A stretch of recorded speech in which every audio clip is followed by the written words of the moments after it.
ಆ ಸೇತುವೆ ಬಿದ್ದಾಗ ಕೇಳಿದ್ರಾ, ಪಹಲ್ಗಾಮ್ ಕೇಳಿದ್ರಾ? ಅದ್ರ ಬಗ್ಗೆ ನೀವೆಲ್ಲ ಮಾತಾಡಿಲ್ವಾ? ಮಾತನಾಡಿದಿರಿ. ನಾನು ಹೇಳ್ತೀನಿ, ಕೇಳಲಿಲ್ಲ ಸ್ವಾಮಿ. ಮುಖ್ಯಮಂತ್ರಿಗಳೇ, ಮಹಾಸ್ವಾಮಿಗಳೇ, ನಾವು ಕೇಳಲಿಲ್ಲ. ಅಟ್ಲೀಸ್ಟ್ ಕನ್ನಡದವರಂತೂ ಕೇಳಲಿಲ್ಲ, ನಾನು ಕೇಳಿಲ್ಲ. ಅಲ್ಲಿಯೇ ನೈತಿಕ ಹೊಣೆ ಅನ್ಬೋದು, ರಾಜಕೀಯದ ಹೊಣೆ ಅನ್ಬೋದು. ಆ ಕಾಲು ತುಳಿತಕ್ಕೆ ಅದಕ್ಕೆ ರಾಜೀನಾಮೆ ಕೇಳ್ತಾ ಇಲ್ಲ ಸ್ವಾಮಿ. ಆ ಥರ ಇದ್ರೆ ಅರ್ಥ ಏನು ಅಂತ ಹೇಳಿದ್ರೆ, ನೀವು I am sorry to say it, but I have to say it, ನಾಲಾಯಕ್ ಮುಖ್ಯಮಂತ್ರಿ. ಸ್ನೇಹಿತರೆ, ನೋಡ್ತಾ ಇದ್ದೀರಿ, ಕರ್ನಾಟಕದಲ್ಲಿ ಕನ್ನಡ ಚಾನೆಲ್ಗಳು, ಪತ್ರಿಕೆಗಳು ಸ್ವಲ್ಪ ಬಿಗಿಯನ್ನು ಕಡಿಮೆ ಮಾಡಿರಬಹುದು ಕಾಲು ತುಳಿತದ ವಿಚಾರದಲ್ಲಿ. ಆದರೆ ನ್ಯಾಷನಲ್ ಮೀಡಿಯಾ ತುಂಬ ಸೀರಿಯಸ್ ಆಗಿದೆ. ಇರಲಿ, ಇಲ್ಲಿ ನನಗೆ ಒಬ್ಬ ವ್ಯಕ್ತಿ ಕಂಡಾಗ ಸಿಟ್ಟಿಗಿಂತ ಹೆಚ್ಚಿಗೆ ಸಂಕಟ ಆಗುತ್ತೆ. ಸಿದ್ದರಾಮಯ್ಯ ಎಂಥ ಶೋಚನೀಯ ಪರಿಸ್ಥಿತಿಗೆ ತಲುಪಿಬಿಟ್ಟಿದ್ದಾರೆ. ಹೇಗಿದ್ದವರು ಇಷ್ಟು ಶೋಚನೀಯ ಪರಿಸ್ಥಿತಿ.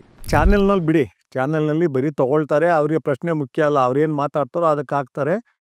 ಕೊಟ್ಟಾಗ ಅದನ್ನು ಹೋಗಿ ತಮ್ಮ ಚಾನೆಲ್ಗಳಿಗೆ ಕೊಟ್ಟಾಗ ಅಲ್ಲಿರೋ ಎಡಿಟರ್ಗಳು ಅಥವಾ ಮುಖ್ಯಸ್ಥರು ಮಾತನಾಡ್ತಾರೆ, ಆ್ಯಂಕರ್ಗಳು ಅದ್ರ ಬಗ್ಗೆ ಮಾತನಾಡ್ತಾರೆ.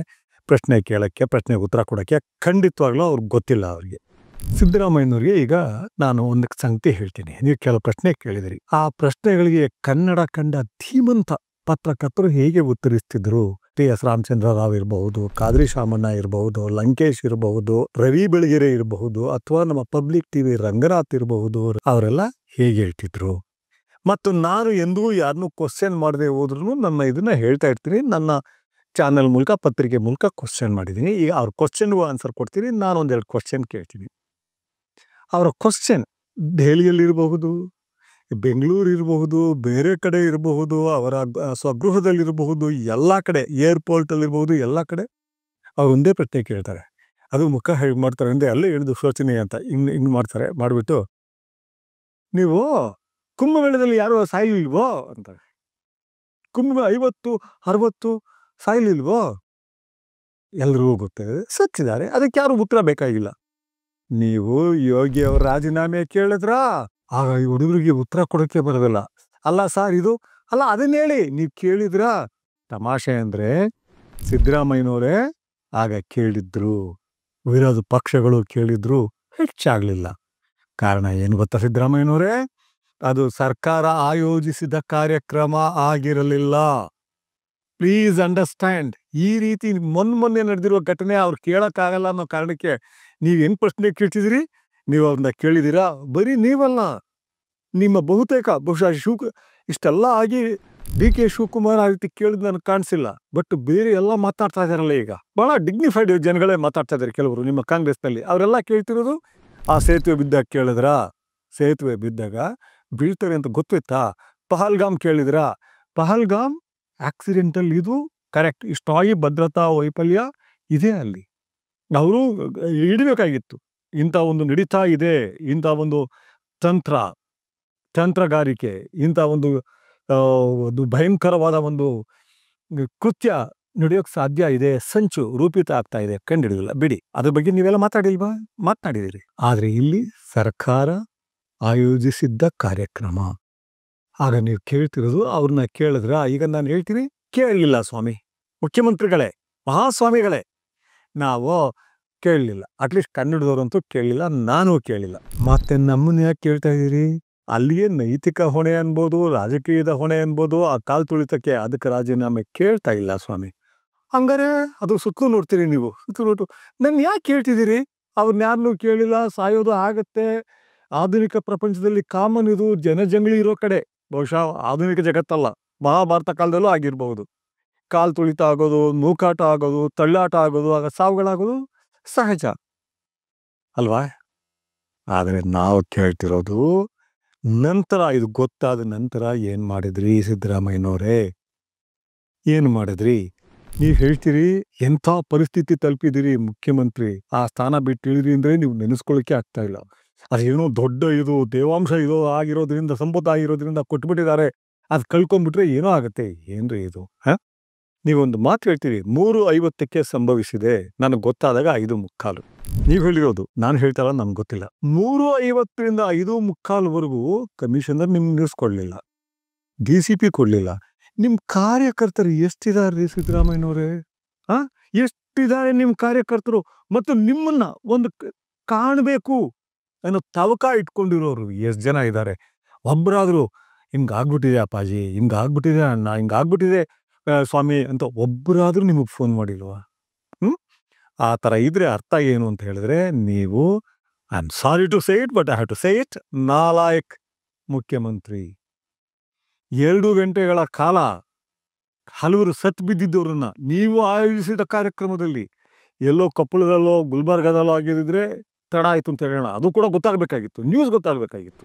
ಆದರೆ ನೀವು ಟಿ ವಿಲೆಲ್ಲ ಬರೋಕ್ಕೆ ಶುರು ಮಾಡಿದ್ದಾಗೂ ಸಹ ಟಿ ವಿಲಿ ಬರ್ತಾ ಇದೆ ಆಗಲೇ, ನಿಮ್ಗೆ ಯಾರೂ ಹೇಳಲಿಲ್ಲ ಅಂದರೆ ನೀವೆಂಥ ಮುಖ್ಯಮಂತ್ರಿ? ನಿಮ್ಮನ್ನ ಮುಂದೇನೋ ಬೇರೆ ಅಧಿಕಾರಿಗಳು, ಸರ್ಕಾರಿ ಅಧಿಕಾರಿಗಳು ಅಥವಾ ನಿಮ್ಮ ಸಹಚರ ಮಂತ್ರಿಗಳು ನಿಮ್ಮ ಸೀರಿಯಸ್ ತಗೋತಾರೆ ಅಂತ ನಮಗೇನು ಗ್ಯಾರಂಟಿ? ಈಗ ಅವ್ರನ್ನ ತೆಗೆದ್ರಿ, ಯಾಕೆ ನನಗೆ ಹೇಳಲಿಲ್ಲ ಅನ್ನೋ ಕಾರಣಕ್ಕೋ ಅದು ಒಂದು ಕಾರಣ ಇರುತ್ತೆ, ತೆಗೆದ್ರಿ, ಹೇಳಿದ್ರಿ ನೀವು 2 ಗಂಟೆ ಕಾಲ ಕೊಡಲಿಲ್ಲ, ಆಕ್ಷನ್ ತೊಗೊಂಡೆ ಅಂತ. ಕಮಿಷನರ್ ತೆಗೆದ್ರಿ, I don't know in what way commissioner was connected. ಇಂಟೆಲಿಜೆನ್ಸ್ನವ್ರು ಹೇಳ್ಬೇಕಾಗಿತ್ತು ನಿಮಗೆ, ಆ ಇಂಟೆಲಿಜೆನ್ಸ್ನ ತೆಗಿಲಿಲ್ಲ, ಟ್ರಾನ್ಸ್ಫರ್ ಮಾಡಿದ್ರಿ. ಇನ್ಫ್ಯಾಕ್ಟ್ ನಿಂಬಾಳ್ಕರ್ ಅವರು ಸ್ಟೇಟ್ ಇಂಟೆಲಿಜೆನ್ಸ್ ಅದಕ್ಕೆ ಚೀಫ್ ಹಾಕಿದ್ರು. ಸಿಟಿಗೆ ಬೇರೆ ಇಂಟೆಲಿಜೆನ್ಸ್ ಇರ್ತಾರಲ್ವಾ? ಇದು ನಿಮ್ಗೆ ಗೊತ್ತಿಲ್ವಾ? ಎಲ್ಲ ಪೊಲೀಸು ಗೊತ್ತು. ನನಗೆ ಪೊಲೀಸ್ನವ್ರು ಕೇಳ್ತಿದ್ದಾರೆ, ಸಿಟಿ ಇಂಟೆಲಿಜೆನ್ಸೇ ಬೇರೆ, ಅವರೇ ಅದಕ್ಕೆ ಪ್ರತ್ಯೇಕವಾಗಿರ್ತಾರೆ. ನೀವು ಯಾರನ್ನ ಮಾಡಬೇಕಾಗಿತ್ತು ಟ್ರಾನ್ಸ್ಫರ್ ಅಥವಾ ಆ್ಯಕ್ಷನ್ ತೊಗೊಂಡ್ರೆ ಯಾರ ಮೇಲೆ ತೊಗೋಬೇಕಾಗಿತ್ತು? ಯಾಕಪ್ಪ ನಾನು ಕೊಡಲಿಲ್ಲ ಅಂತ ಅಂಥವ್ರ ಮೇಲೆ. ಅದು ಯಾರು ಅಂತಲೂ ನನಗೆ ಗೊತ್ತಾಗ್ತಾ ಇಲ್ಲ, ಯಾರಿದ್ರು ಅಂತಲೂ ಗೊತ್ತಾಗ್ತಿಲ್ಲ. ಸೊ ನಾವು ಕೇಳ್ತಾ ಇರೋದೇನು ಅಂದರೆ, ಒಂದೇ ಒಂದು, ಅವ್ರು ಸತ್ತಾಗ ಜೀವಗಳ ಜೊತೆ ನೀವು ಚೆಲ್ಲಾಟ ಆಡಿಬಿಟ್ರಿ. ಅವರ ಕುಟುಂಬ ಅಲ್ಲ, ಜನ ಅಲ್ಲ, ನಮ್ಮನ್ನೆಲ್ಲ ಬಿಟ್ಟುಬಿಡಿ. ನಾವು ಏನೇ ಅವು ಗೊತ್ತಾಗುತ್ತೆ, ಆ ಕುಟುಂಬಗಳ ದುಃಖ ಗೊತ್ತಾಗುತ್ತೆ. ಆ ದುಃಖ ಇವ್ರು ಏನೇ ಇವ್ರು ಹೇಳಿ, ಅಪೋಸಿಷನ್ನವರು, ನೀವು ಮತ್ತು ಶಿವಕುಮಾರ್ ಬೇರೆಯವರು, ನಮಗೆ ಆಗಿರುತ್ತೆ, ನಿಮಗೂ ಖಂಡಿತ ಆಗಿರುತ್ತೆ. ಕಾರಣ we are connected with awareness. ನೀವಾಗಲಿ ಆ ಕುಟುಂಬದವರಾಗಲಿ ನಾವೆಲ್ಲ ಅವೇರ್ನೆಸ್ಸಿಂದ ಕನೆಕ್ಟ್ ಆಗಿದ್ದೀವಿ. ಆ ದುಃಖ ಖಂಡಿತ ಹೊಡೆಯುತ್ತೆ. ನಾವು ಆ ಜಾಗದಲ್ಲಿ ಇಲ್ಲದಿರ್ಬೋದು, ಆ ಸತ್ತಿರೋ ಮಕ್ಕಳು ಗೊತ್ತಿರ್ಬೋದು, ಗೊತ್ತಿಲ್ಲದೆ ಇರ್ಬೋದು, ಅವ್ರನ್ನ ಮುಟ್ಟಿಲ್ಲ, ನೋಡಿಲ್ಲ. ಆದರೆ ಆ ಸಂಕಟ ಗೊತ್ತಾಗುತ್ತೆ. ಎಲ್ಲೋ ಸಾಯೋ ಮಕ್ಕಳ ಬಗ್ಗೆನೇ ಗೊತ್ತಾಗುತ್ತೆ ನಮಗೆ, ಗಾಜಾದಲ್ಲಿ ಸಾಯೋ ಮಕ್ಕಳ ಬಗ್ಗೆ. ಇಲ್ಲಿ ನಮ್ಗನ್ಸಲ್ವಾ? ಸಂಕಟ ಅನಿಸುತ್ತೆ. ಆದರೆ ನೀವು 2 ಗಂಟೆಗಳ ಕಾಲ ಕೊಟ್ಟಿಲ್ಲ ಅಂದಾಗ ಇವತ್ತು ನಿಮ್ಮನ್ನು ನಾನು ಹೇಗೆ ನಂಬ್ಕೋಬೇಕು? ನೀವು ನಾಲಾಯಕ್ಕಲ್ಲ, ನೆಕ್ಸ್ಟ್ ಕೊಡ್ತಾರೆ.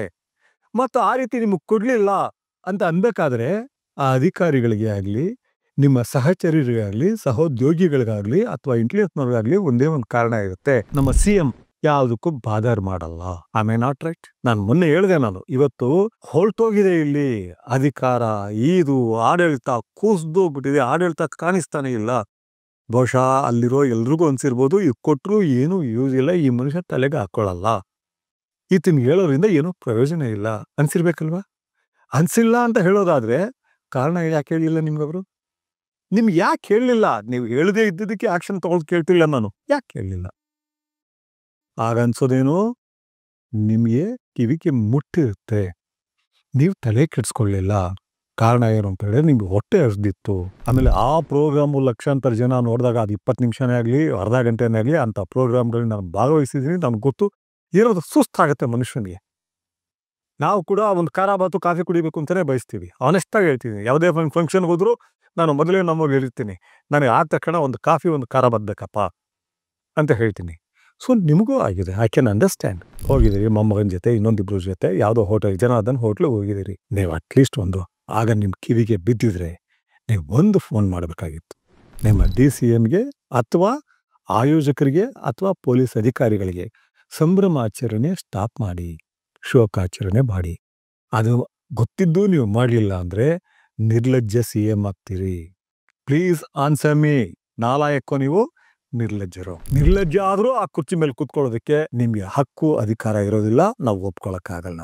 ನೀವು ಇಳಿತೀರೋ ಬಿಡ್ತಿರೋ, ಯಾವ ಕಾರಣಕ್ಕೆ ರಾಹುಲ್ ಗಾಂಧಿ ಇಳಿಸ್ತಾ ಇಲ್ಲ ನನಗೆ ಗೊತ್ತಿಲ್ಲ. ಬಹುಶಃ ಎಲ್ಲ ಕಡೆ ಉಟ್ಕೊಂಡಿದ್ದು ಮೋಸ್ಟ್ಲಿ ಖರ್ಗೆ ಅವ್ರನ್ನ CM ಮಾಡ್ತಾರೆ, ನಿಮ್ಮನ್ನು ಇಳಿಸ್ತಾರೆ, DK ಶಿವಕುಮಾರ್ನು ಇಳಿಸ್ತಾರೆ ಅಂತ ಇತ್ತು. ಬಟ್ ಮುಂದೇನೂ ಆಗಲ್ಲ ಅಂತ ಗೊತ್ತಿಲ್ಲ. ಆದರೆ ಇತ್ತು, ಅಟ್ಲೀಸ್ಟ್ ಅಕಸ್ಮಾತ್ ಆಗಾಗ್ಬಿಟ್ಟಿದ್ರೆ ನೀವೇ ರಾಜೀನಾಮೆ ಕೊಟ್ಟಿದ್ದಿದ್ರೆ ದೊಡ್ಡ ಹೀರೋ ಆಗ್ತಿದ್ರಿ, ಜನ ಗಲಾಟೆ ಮಾಡ್ತಿದ್ರು.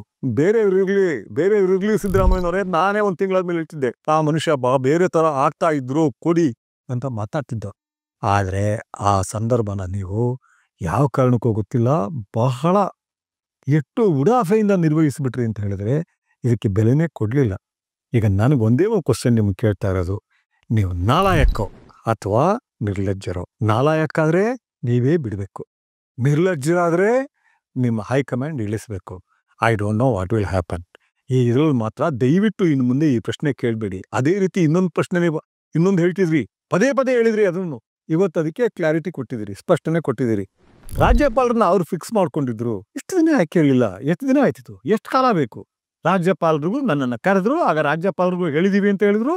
ನಾನು ಮಾತಾಡಿದೆ, ಇವತ್ತು ಹೇಳಿದಿರಿ. ಗೋವಿಂದರಾಜ್ ಫೋನ್ನಲ್ಲಿ ಮಾತನಾಡಿದೆ. ನಿಮ್ಮನ್ನು ಹೇಳ್ತಾರೆ, ಕುಮಾರಸ್ವಾಮಿಯಿಂದ ಹಿಡಿದು ಕೆಲವರು, ನೀವು ಆ ಅಧಿಕಾರಿಗಳಿಗೆ ರೇಗಿದ್ದೀರಿ, ಬನ್ರಿ ನಾವು ಆ ಯೋಜನೆ ಮಾಡಿದ್ದೀವಿ, ಬಂದು ನಿಂತ್ಕೊಂಡು ನಿರ್ವಹಿಸಿ ಅಂತ ಹೇಳಿದ್ರಿ ಅಂತ.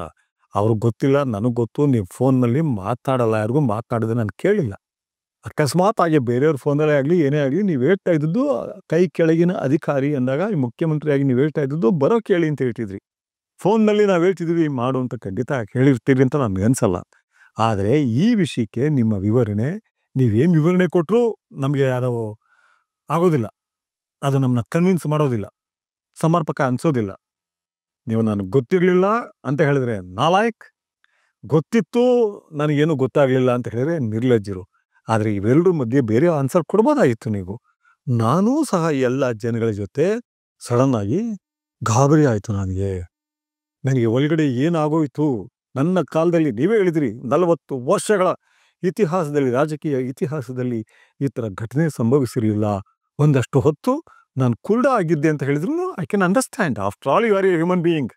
ಬೇರೆ ಜನಗಳು ನಿಮ್ಮ ಕಾಲಕ್ಕೆ ಬರೋರು, ಕಾಲಕ್ಕೆ ಹಣೆ ಇಡೋರು, ಅವರೆಲ್ಲ ದೇವಾಂಶ ಸಂಭೂತರು, ಅಲ್ಲಿಂದ ಬಂದಿದ್ದೀರಿ ಎಂಬುದು ನನಗೆ ಗೊತ್ತು. You are a human being like all of us.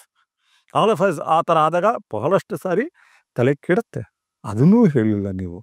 ಎಲ್ಲ ರೀತಿಯೂ ಈ ಇದನ್ನು ನಿಭಾಯಿಸೋದ್ರಲ್ಲಿ ನೀವು ಸೋತೋಗಿದ್ದೀರಿ. ಶೋಚನೀಯ ಪರಿಸ್ಥಿತಿ ತಲುಪಿದಿರಿ ಸಿದ್ದರಾಮಯ್ಯನವರೇ. ಈಗ ನೀವೇ ನಿಮ್ಗೆ ಉತ್ತರ ಕೊಟ್ಕೊಳ್ಳಿ. ಅಟ್ಲೀಸ್ಟ್ ಕನ್ನಡಿ ನೋಡಿದಾಗ ಕೇಳ್ಕೊಳ್ಳಿ ಆ ಬಿಂಬನ. ಆ ಬಿಂಬ ಸುಳ್ಳು ಹೇಳಲ್ಲ ನಿಮಗೆ.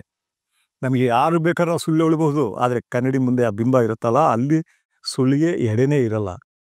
ಅದು ನಾನು ಚೆನ್ನಾಗಿ ಗೊತ್ತದು. ಅಲ್ಲಿ ನಿಂತ್ಕೊಂಡಾಗ ಈಗ ನೋಡ್ಕೊಳ್ಳಿ, ಆ ಕನ್ನಡಿ ಹೇಳುತ್ತೆ ನಿಮಗೆ ನಾಲಾಯಕ್ ಅಂತ ಹೇಳುತ್ತಾ, ನಿರ್ಲಜ್ಜ ಅಂತ ಹೇಳುತ್ತಾ.